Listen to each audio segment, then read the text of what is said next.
Live from the National News Studio, Sri Lanka.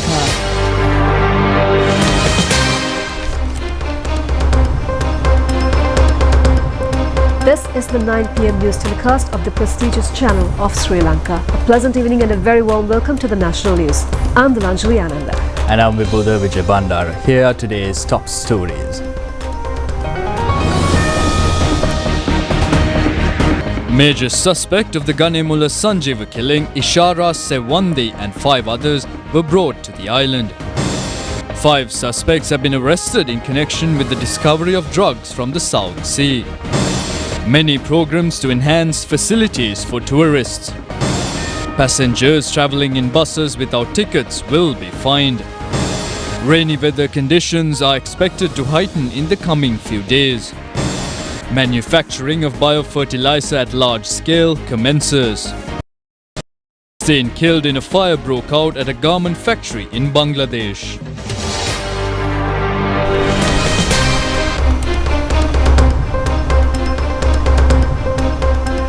And now for those stories and other news items in detail, starting off with local news. Major suspect of the Ganemula Sanjeeva killing, Ishara Sewandi, and 5 others were brought to the country from Nepal today. Sri Lanka police announced yesterday that in an operation jointly conducted by Sri Lankan and Nepal secret divisions and the Interpol, she was taken into custody. Ishara Sewandi and other suspects were brought to the country by the flight number UL182 under the security of Sri Lankan and Nepal Defence Forces. Later, she was handed over to the Crime Investigation Department. Ganemula Sanjeeva, an alleged organised criminal, was assassinated at the Hulsdorf Court Complex on the 19th of February this year.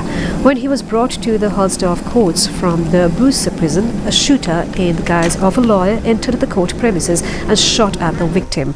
Ishara Sewandi was accused as the main suspect who abetted this crime. It was revealed that she had brought the relevant firearm concealing in a copy of Criminal Procedure Code.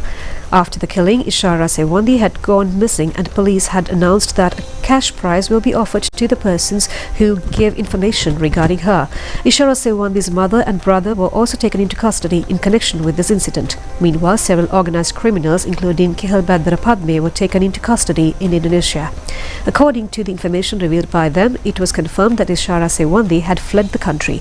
Then red warrants were issued against her and she was taken into custody during an operation by Colombo Crime Division with the assistance of the Interpol.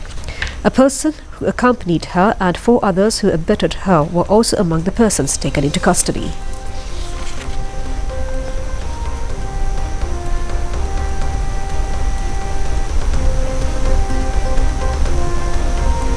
Meanwhile, 5 suspects have been arrested in connection with the stock of drugs that was discovered by the Sri Lankan Navy while floating on the sea off of the Tangalla area. Police Special Task Force has arrested the suspects and seized a boat used to transport drugs as well. A team of Sri Lanka Navy has noticed the stock of drug parcels floating on the sea 6 nautical miles from the Rekawa coastal belt in Tangalla. Later, the Navy brought the stock of parcels to Tangalla fishing harbour by 3 Navy vessels. Among the stock of narcotics, there are 12 kilos of hash, 150 kilos of heroin and 670 kilos of crystal ice. The stock of narcotics was handed over to the Police Anti-Narcotics Bureau. Deputy Minister of Defence Brigadier Aruna Jayasekara and Navy Commander Vice Admiral Kanchana Banaguda and several others were present at this occasion. The Deputy Minister Aruna Jayasekara said that the government is policy-wise bound to destroy and eradicate all drug smuggling networks. It is a responsibility of the government and it will definitely make it a success. This event is one stage of success in this process.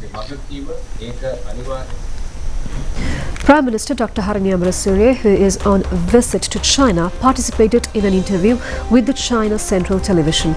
She stated that the contribution of the global community, including China, regarding gender equality and social activities is appreciated. The Sri Lankan Premier returned to the island last night, concluding her official visit to Beijing. With the China Central Television was held signifying the final leg of her official tour. She stressed that Sri Lanka is dedicated to safeguard women's rights and equality. She appreciated the global program in this regard. adding that the global leadership of Chinese President Xi Jinping is greatly appreciated. So it's very important that we take stock and also that we pledge to further cause. And it was very important that the leaders gathered and that China's pledged its leadership and China committed itself to promoting and enhancing gender equality. President Xi was very sincere in what he said and very strong in his commitments. So I think that's very useful and very significant at this moment. I think his commitment to furthering gender equality and as a male leader speaking on these issues becomes even more significant. And it sends a very clear and strong message to the rest of the world. Then it was not just rhetoric, he also made very concrete proposals and also pledged China's financing of those important initiatives, which is also very critical, especially for agencies like UN Women, which has seen some other countries withdraw funding from those initiatives. So it was very important that he made that pledge publicly and in such an important forum. So I felt very privileged to have been there and to have been part of that moment. And I think in many ways socialist ideology has always stood for women's rights and for gender equality. This is something that is very much a part of socialist thinking and Marxist thinking. So in a way socialist countries progressed a lot further than many other countries when it came to protecting and promoting women's rights and gender equality. In that sense, I think those sayings are very well known in the rest of the world. Certainly in Sri Lanka, we know of this and we subscribe to this position quite strongly. Now the allowance of beneficiaries qualified for the first stage of Aswasuma was credited to their bank accounts today. According to Welfare Beneficiary Board, these benefits will be distributed among 1,415,016 families. Former Minister Manoj Nanayakar was taken into custody by the Commission to investigate bribery or corruption, has been released on bail under an order issued by Colombo Magistrate Asankas Budragama. Manoj Nanayakar was taken into custody today by the Commission to investigate bribery or corruption on an allegation of corruption committed by him by misusing his powers during the last government while sending employees to Israel for agricultural jobs through favorism of lists prepared for this purpose.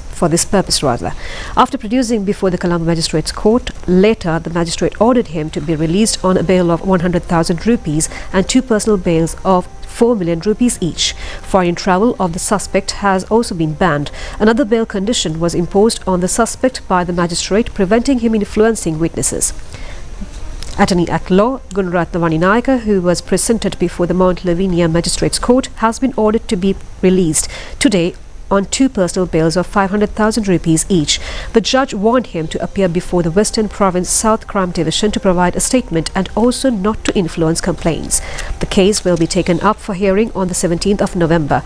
Gunaratnavani Nayaka appeared before the court today regarding an incident between him and a police officer on duty at the Mount Lavinia Court premises.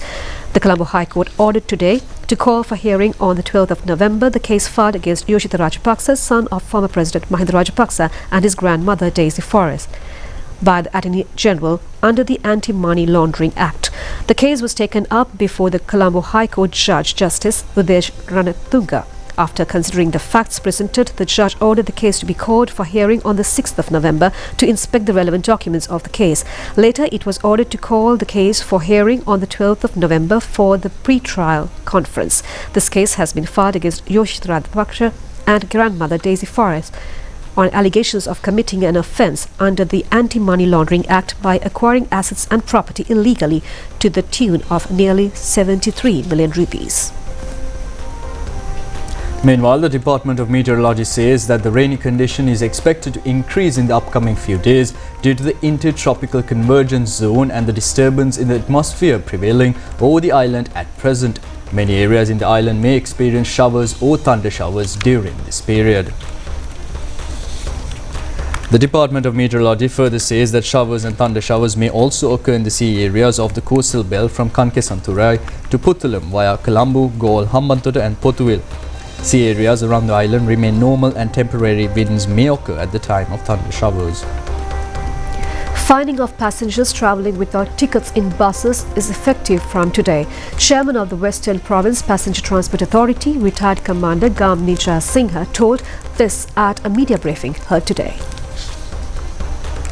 Service of 74 conductors who did not issue tickets in 1,712 buses checked during the last 14 days has been suspended for 3 days. According to Gamni Singha, a passenger will have to pay 100 rupees and a fine double ticket fee for ticketless travelling. Chairman of the Western Province Passenger Transport Authority, retired Commander Gamni Singha, pointed out that a passenger will have to pay a fine of 100 rupees along with double the ticket fee. The travel fee will be calculated with the inclusion of the entire distance from the starting point to the destination. It has to be clarified that the entry point of the passenger into the bus is irrelevant. He requested the passenger to buy a ticket once they get into the bus. In case of the conductor not issuing a ticket, it can be complained to the telephone number 0702 860 860. Now, cash awards for 54 recipients were given yesterday, parallel to House for All Housing Loan Assistance Program at the Cooperative Department Auditorium in Anuradhapura. The function was held under the guidance of Minister Susil Ranasinghe. Permanent deeds were distributed to 78 beneficiaries in villages operational under the National Housing Development Authority under this program. Minister Susil Ranasinghe said that more programs will be implemented in the future and it is expected to provide a house to each division.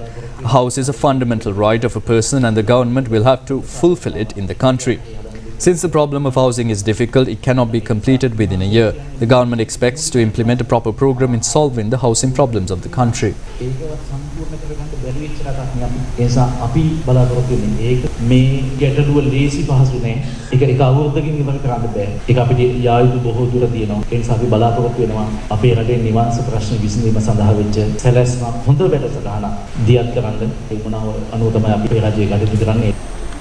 In line with this, a house constructed at Lahirugam Avisavela under the program A House for All was handed over to the concerned recipient yesterday, led by parliamentarian Chandana Surya Archi. A sum of 1 million rupees has been spent for the construction of a house. These houses have been completed with the assistance of housing material donators and donations. According to parliamentarian, 1,633 housing units will be handed over to those beneficiaries.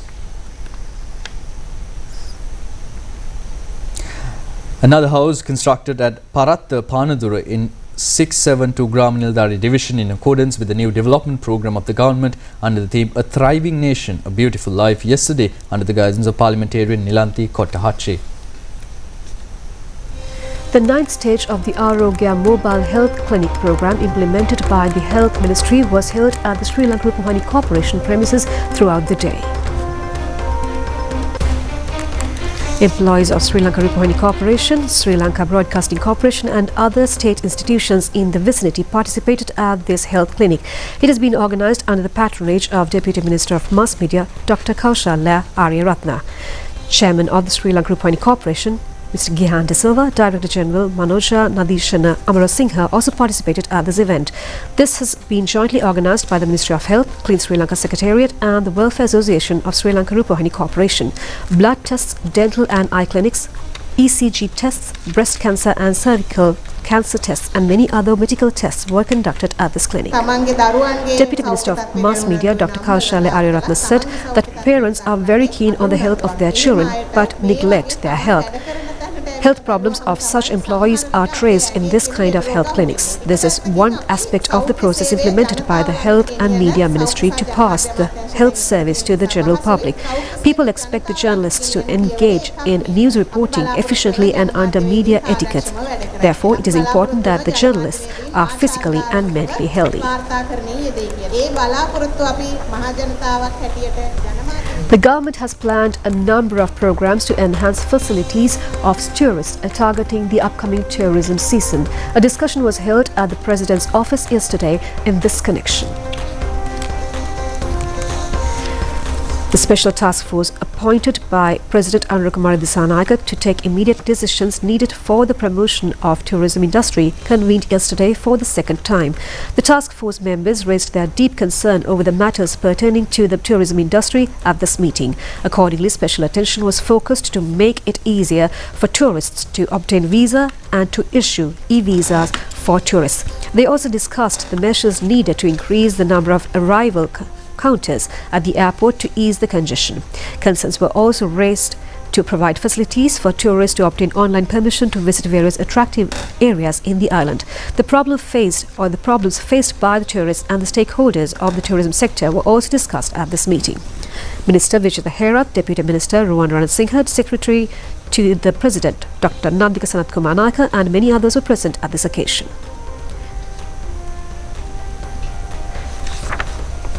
New secretaries has been appointed to two ministries. WWS Mangala has been appointed as the Secretary of the Ministry of Ports and Civil Aviation Services. WMDT Vikramasinghe has been appointed as the Secretary of the Ministry of Women's and Child Affairs. Secretary to the President Dr. Nandika Sanat Kumar Naika handed over the relevant appointment letters to them at the Presidential Secretariat. Chairman of the Sri Lanka Impaired Vision People's Federation Nilmini Samaravira pinned the first flag on the Secretary to the President. Members of the Federation who visited the Presidential Secretariat at the time were also provided with white canes by the President's Secretary. Chairman of the Federation of the Peoples of Impaired Vision stated that the income earned by the sales of flags will be utilized for the welfare of the community of impaired vision. And now we move on to development news. The construction of the Mahayala of North Central Province, the longest tunnel canal way in South Asia, has reached its final stage by now. Minister K.D. Lalkantha conducted an inspection tour of the site recently. The construction activities commenced in 2021 will be completed by next year. The Government of Sri Lanka and the Asian Development Bank together provide grants for this project. The tunnel canal way, located in the North Central Province, has a length of 28 kilometers and the construction of 23.5 kilometers stretch has already been completed.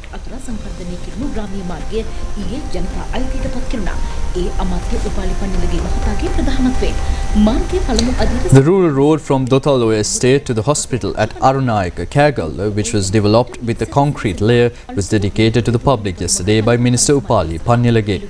An amount of 5 million rupees has been allocated for the development of the road in its first stage. The people of the Dotal Oya will be benefited by this project. The first cross road of the third lane at Vilegoda Kalutara and the Ilukwata sub road have been developed by laying concrete. A sum of 2.5 million rupees has been spent for this project. The two roads were in a dilapidated condition for a long time. The alternate road of Hikkadu tourist zone was inaugurated today under the leadership of Deputy Minister Ratna Gamage. Heavy vehicles travelling from Colombo to Galle will be directed to Galle Road from Hikkadu town. Today is the third and the final day of the 78th South and Southeast Asian Regional Summit of the World Health Organization. Today's session started with a special yoga program. Progress report of the 9 selected resolutions and decisions. Those were passed in the past sessions of the Regional Committee were presented in the morning session. Health ministers of the region expressed their views regarding these reports. A joint statement was also declared at this session regarding the prevention and acceleration of control of cardiac diseases. In addition, an initiative was taken to introduce medicine for the diseases which were not taken care of so far.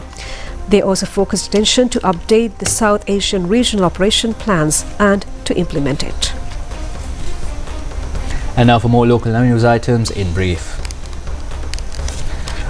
Kanapati Ganesh alias Tottalanga Kanna, undergoing a lifetime imprisonment on the allegation of possessing and peddling narcotics, has been taken into custody by the Kotahena police on an information received by the Western Province Crime Division. The suspect was handed over a lifetime imprisonment by the Colombo High Court in a case filed by the Attorney General in 2014. According to the police, he has fled the country by obtaining bail during the course of the case and avoiding the court.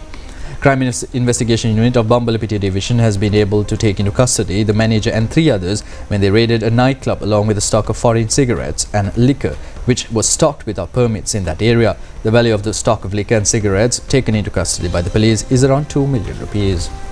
A group of 10 Foreign investors inspected the Colombo port city today parallel to the Voyage Sri Lanka 2025 Marine Summit.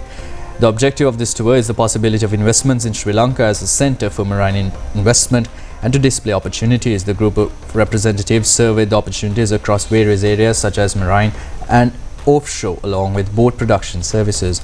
Harvesting of green gram in Hambantota district has commenced. Green gram cultivation has been successfully conducted under the South Bank project of Liangostoda, Ambalantoda and Kirindioya project. According to the Department of Agriculture, green gram has been cultivated in an area of 5,416 hectares in the district. A public-private partnership project for the large-scale production of biofilms and biofertilizers was recently launched in the Oyamadur under the patronage of Minister Professor Krishanta Abesena. As a public-private partnership project, large-scale production of biofilm biofertilizer was initiated in collaboration with Lanka Biofertilizer Company.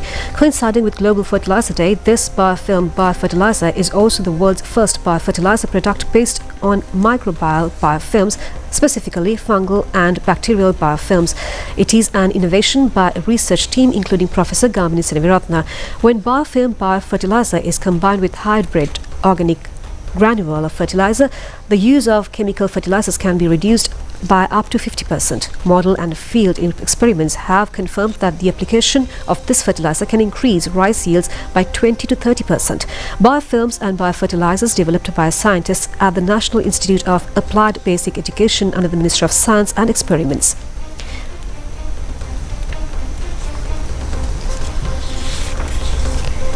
That's a look at local news. Stay tuned for the international stories coming up next.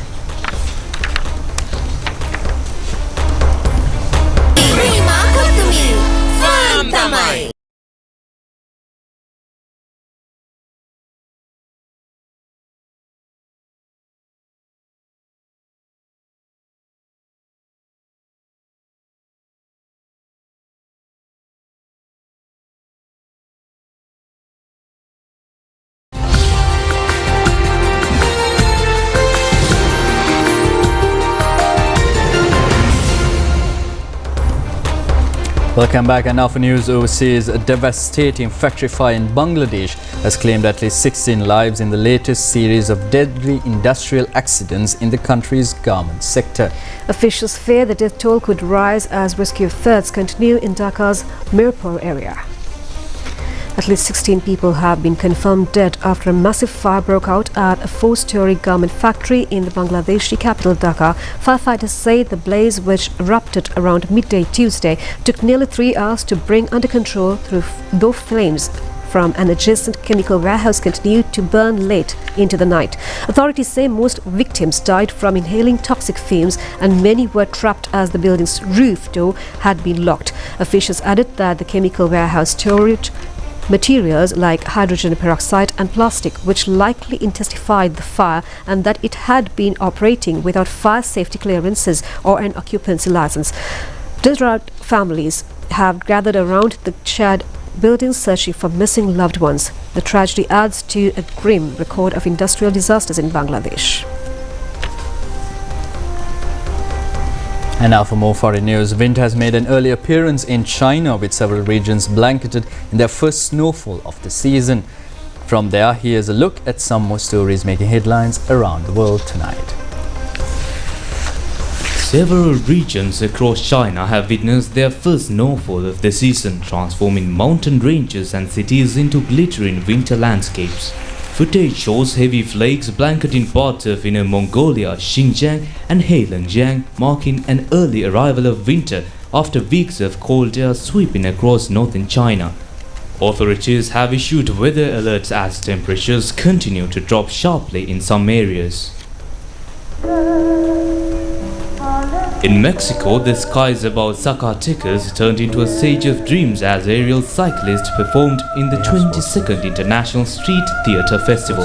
The Belgian troupe Theatre Told stunned audiences with their show pedaling towards the sky, blending music, light and motion high above the city's historic plaza. Spectators described it as a moving performance that brought art closer to the public, while other groups including Mexico's own El Escarabajo filled the streets with music, humor and acrobatics. The week-long festival features 19 international acts from countries including Argentina, Belgium and Spain. And in Asia's tourism hub, Hong Kong continues to see strong travel recovery. Nearly 3.3 million visitors arrived last month, an 8% year-on-year increase according to the Hong Kong Tourism Board. For the first 9 months of this year, the city welcomed 36.5 million visitors, with mainland Chinese tourists making up more than 70% of arrivals. Non-mainland visitors also rose sharply, with the biggest growth seen from Taiwan, Japan and Australia.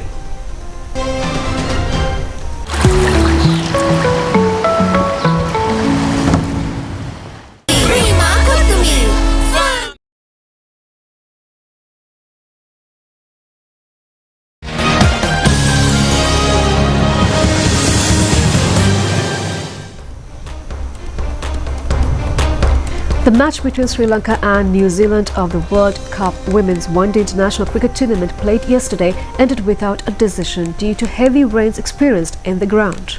The match was played at the R. Premadas International Cricket Stadium in Colombo.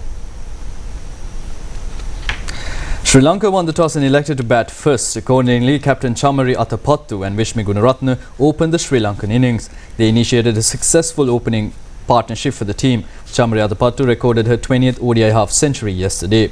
This is the first half-century scored by a Sri Lankan player at this tournament. Chamari Athapattu was out for 53 runs, maintaining a 101-run partnership for the first wicket. Vishmi Gunaratne scored 42 runs, Harshita Samarvikrama 26 runs, Hasini Pereira scored 44 runs in 61 deliveries. Meanwhile, Nilaksha De Silva scored 55 runs, not out in 26 deliveries. This is a fourth half-century in the ODI career. This half-century is also considered the fastest half-century of the World Cup cricket tournament this year. Sri Lanka scored 258 runs and it is the second highest score of Sri Lanka in an innings of the World Cup Women's One-Day International Cricket history. Meanwhile, New Zealand couldn't play a single delivery due to the heavy rains experienced in the grounds. Thereby, it was decided to end the game without a decision. Accordingly, both teams received 1 point each. New Zealand is at the 5th place of the points table, meanwhile Sri Lanka is at the 7th position. Australia is on the top of the points table and England are in 2nd place.